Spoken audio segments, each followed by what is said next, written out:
I'm going to call up is House Bill number 72, and I'm going to recognize the gentleman from Pike to present the bill. Thank you, Madam Chairwoman. Can you hear me? Yes. Good. Anyone else here? Yes. I'm trying to figure this out. Anyway, thank you for letting me take this up as I go to my appropriations meeting. I'd like to call up House Bill 72. Ladies and gentlemen, this will provide immunity for dentists. We passed this last session, and then just with all the issues, it did not make it through the process. But it just really will amend on line 10, any licensed physician, comma, and then we're going to add the word dentist, PA, or certified nurse practitioner who voluntarily provides needed medical care will have this type of immunity. Again, it's just providing immunity to healthcare providers, providing charitable for medical or healthcare in good faith. And so we passed this out on Tuesday or Wednesday from the Public Health Committee, and then it was double referred to your committee, Madam Chairwoman. And that is the explanation of the bill. Thank you, gentlemen. You've heard the gentleman's explanation of House Bill 72. Are there any questions? Seeing none, gentlemen, your motion is title sufficient to be passed. Yes, ma'am. Are there any opposed? Seeing none, all those in favor, everyone's in favor because there weren't any opposed to it. So the gentleman from Lafayette makes a motion to reconsider, and the gentleman from Pike moves to table. So are there any opposed? So that one's gone. Thank you so much, gentleman from Pike. Yes, ma'am. Thank you. Next bill that I will call up is House Bill 352. I'm going to recognize the gentleman from Lafayette, Representative DeWeese, to present the bill. Thank you, Madam Chair. House Bill 352 is a bill that we passed last year. It requires background checks for home inspectors. Currently, home inspectors, realtors, and appraisers are under the Mississippi Real Estate Commission. Appraisers and realtors are required to do background checks. It simply brings home inspectors in line with them. That's an explanation of the bill. You've heard the gentleman's explanation of the bill. Are there any questions? Seeing none, are there any opposed to the bill? I don't see any opposed. Representative Fleischer makes a motion to reconsider, the gentleman from Harrison, and Representative Hopkins, the gentleman from DeSoto, moves to table. So that one's gone. Gentleman from Lafayette, I'm going to recognize you to handle the next two bills. I'm going to recognize you for House Bill 1012. I'm going to call it up and you're recognized to present it. Thank you, Madam Chair. House Bill 1012. These next two are from the Secretary of State's office. This has to do with charitable contributions.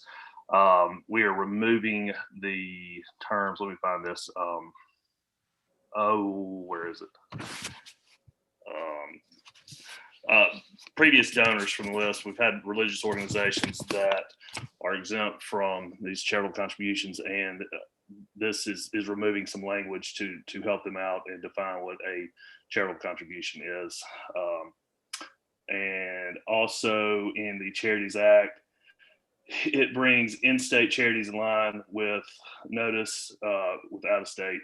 Currently, there's law for out-of-state charities, but there's not for in-state charities as far as reporting is concerned. And that's an explanation of the bill. You've heard the gentleman's explanation. Are there any questions of the gentleman? Seeing none, are there any opposed?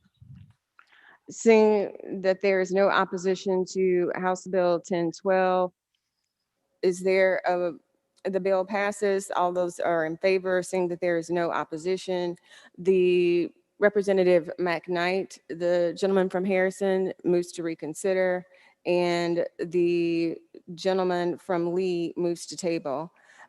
Gentleman from Lafayette, I'm going to call up House Bill number 1078, and you're recognized to present the bill. Thank you, Madam Chair. 1078 is giving the Secretary of State the authority to take action against company making false filings to the Secretary of State's office. This is for pre-need issues and cemetery issues that they're having an issue with. And that's an explanation of the bill. You've heard the gentleman's explanation of House Bill 1078. Are there any questions of the gentleman? Seeing none, are there any opposed to House Bill 1078? I see that there are none opposed to House Bill 1078, so all are in favor of House Bill 1078. And Representative Hopkins, the gentleman from DeSoto, moves to reconsider. The gentleman from Adams, Representative Johnson, moves to table. The next item, Representative Deweese, the gentleman from Lafayette, I'm going to recognize you, is House Bill number 1181. You are recognized to present, gentlemen. Thank you, Madam Chair. House Bill 1181 is also a Secretary of State bill. All this does is ask that when you file a new entity with the Secretary of State that you provide an email address. If you do not have an email address, they can't require that, but they want to be able to use email as a form of communication. And that's an explanation of the bill. You've heard the gentleman from Lafayette's explanation of House Bill number 1181. Are there any questions of the gentleman? Seeing none, are there any opposed to House Bill 1181? Seeing none, as all are in favor of House Bill 1181, the gentleman, Representative Hopkins, moves to, the gentleman from DeSoto moves to reconsider. The gentleman from Adams, Representative Johnson, moves to table. I'll next go to House Bill 631. This is, and I'll call it up. This is a bill that we passed last year, and it allows law enforcement officials to, during their off-duty, to use official vehicles while performing security services in off-duty hours. And this was a bill that was requested by one of my sheriffs from Adams County. We passed this bill last year, and it was passed overwhelmingly in the House, and it died in the Senate. And again, the law enforcement officers are asking again that we pass this bill. And so I'm bringing it back before the committee for your reconsideration again this year. And that's an explanation of the bill, and I'll yield for any questions. Seeing none, are there any who are opposed to House Bill 631? Seeing none, is all those in favor? The gentleman from Adams moves to reconsider. The gentleman from Lafayette moves to table. The next bill that I will call up is House Bill 695. This is the State Domestic Violence Fund. It's removing the matching funds requirement for. And this bill has been requested by all of our state domestic violence fund shelters and organizations. Typically, when they have to apply for grants, there is a matching fund that's required. This bill would alleviate the need for them to have a match, and thereby allow these organizations, which are so pivotal in our state, to apply for more funds. We did pass this bill last year, and the state domestic violence organizations are asking us to try and pass this bill again. It would be very helpful to them and help save them a tremendous amount of money.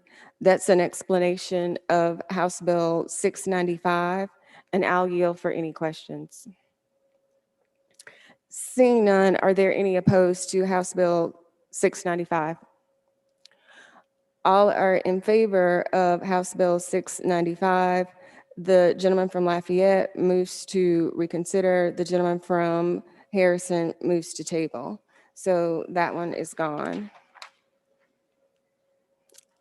There were a few bills left that have been assigned to the gentleman from Forest and the Representative Watson and the gentleman from Tallahatchie, the vice chair of the committee, Representative Reynolds. I don't see them, that they have joined our committee meeting, so I'll go ahead and take up those particular items. And I'm going to call up House Bill 277. This is the tribal identification cards bill, and we passed this bill out of Judiciary A last year, and it's just recognizing it as a legal means of personal identification. It passed the House during the House action, it passed the Senate during the Senate action, and then it didn't get the movement that it needed during conference. And there's still a request for this particular bill. And that's an explanation of House Bill 277. And I will yield for any questions. It's the same exact identical bill that the committee passed in Judiciary A last year. Are there any questions? Are there any opposed to House Bill 277? Seeing that all are in favor of House Bill 277, the gentleman from Harrison, Representative McKnight, moves to reconsider. The gentleman from Adams, Representative Johnson, moves to table. The next bill that I will call up is House Bill 299. And House Bill 299 is actually a bill that the gentleman from Tallahatchie introduced. And I'm sure that all of you in the committee are very familiar with when you are having property deeded, you're a married couple, and usually, unless it's specified, and the gentleman from Adams can identify with this, usually unless it's specified that it's going to be a joint tenancy with rights of survivorship, then it's a tenancy in common that's created.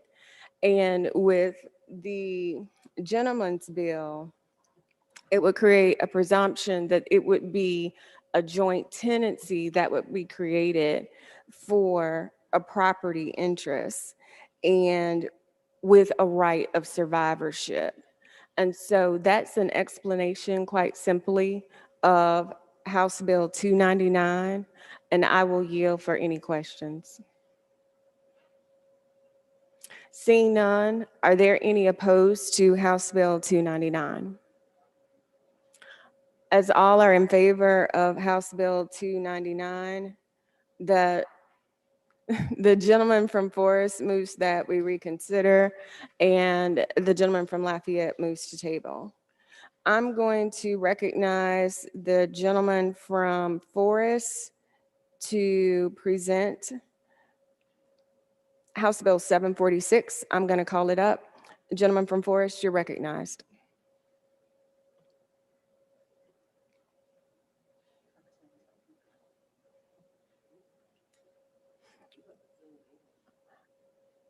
Is there a way that Benjamin can? Is there a way you can Zoom Representative Watson in so that the other members of the committee? Will the other members of the committee see him? No, Benjamin is going to do it from the well. If you can do it from the well, that way the other members of the committee can hear you and your presentation. Thank you. Thank you very much, Madam Chair, lady. This is House Bill number 746, am I correct? Yes, gentlemen. All right, thank you, Madam Chair. This is a bill that is very important to the new automobile dealers and manufacturers in our state. The purpose of the bill is to have Mississippi new automobile dealers reimburse for warranty work just as dealers are reimbursed in 46 states. This bill is a work product of the Mississippi Automobile Dealers Association, the Alliance for automotive innovation, Gulf States Toyota, General Motors, and Nissan. Every new vehicle sold in the U.S. has a warranty offered by the manufacturer. When there's a defect, and we all know from time to time there are defects in these automobiles, and the vehicle is under warranty, the owner of the automobile takes the vehicle to the local dealer to be repaired. And what this bill basically does is puts Mississippi dealers and automobile manufacturers on the same relationship as the dealers in about 46 other states.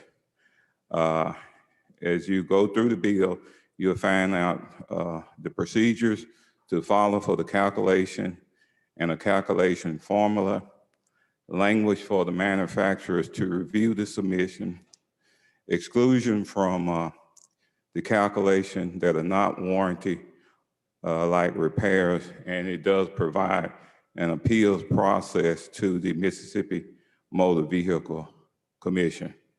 Madam Chair, Lady, that's an explanation of House Bill number 746, and I will address any questions that members may have. You've heard the gentleman from Forest's explanation of House Bill 746. Are there any questions of the gentleman? Seeing none, gentlemen, what's your motion?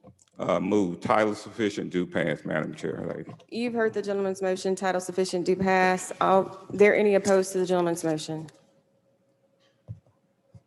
Seeing none, and all are in favor of the gentleman's motion, title sufficient, do pass. The gentleman from DeSoto moves motion to reconsider, and the gentleman from Harris moves to table.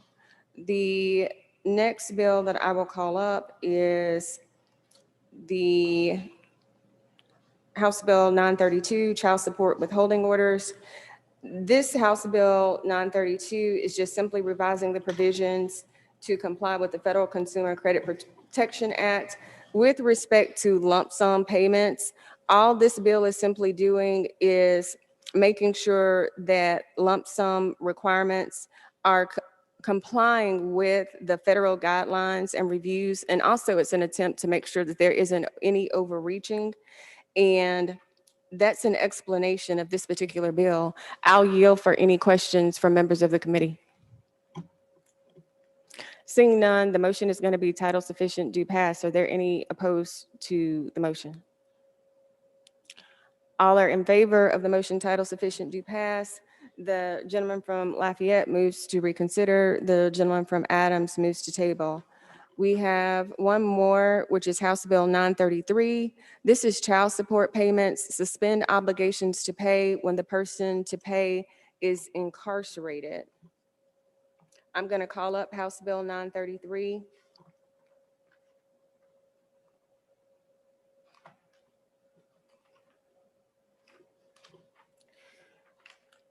I would just like to call your attention to line 32, 33.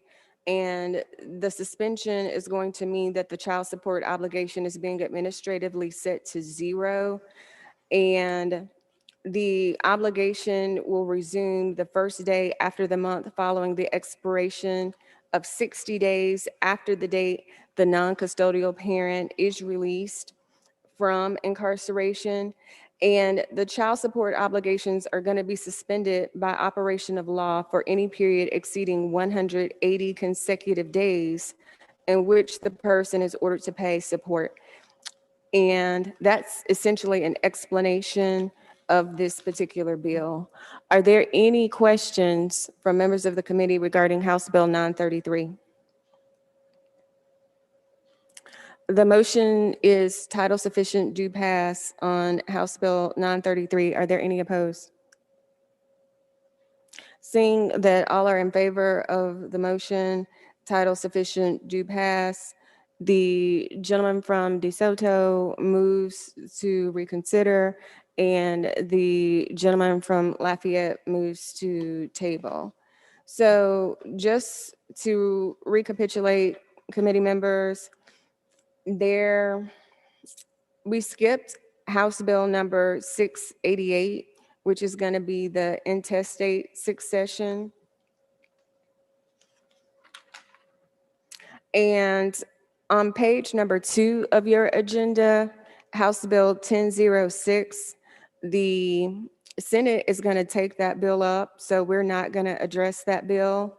So the only agenda item that we did not take up that's on the agenda is House Bill 688. We will have to meet one more time because there are some bills that are being referred to Judiciary to our committee from that we're second name committee on that we're receiving. So we will have probably an additional meeting on Tuesday, and then we can address House Bill 688. And if there are any other bills that members of the committee have any question about or that you'd like to call my attention to prior to Tuesday's meeting, please don't hesitate to let me know. All of the bills that we have taken up this morning have been title sufficient do pass, and with no opposition, with motion to reconsider and motion to table on all of the items that have been addressed by the committee this morning. And if there are no questions, comments, or concerns from members of the committee, then I will entertain a motion that we rise and report progress. Rise and report. You've heard the gentleman's motion from DeSoto that we rise and report progress. Are there any opposed? Seeing none, consider the meeting now dismissed. Thank you and adjourned.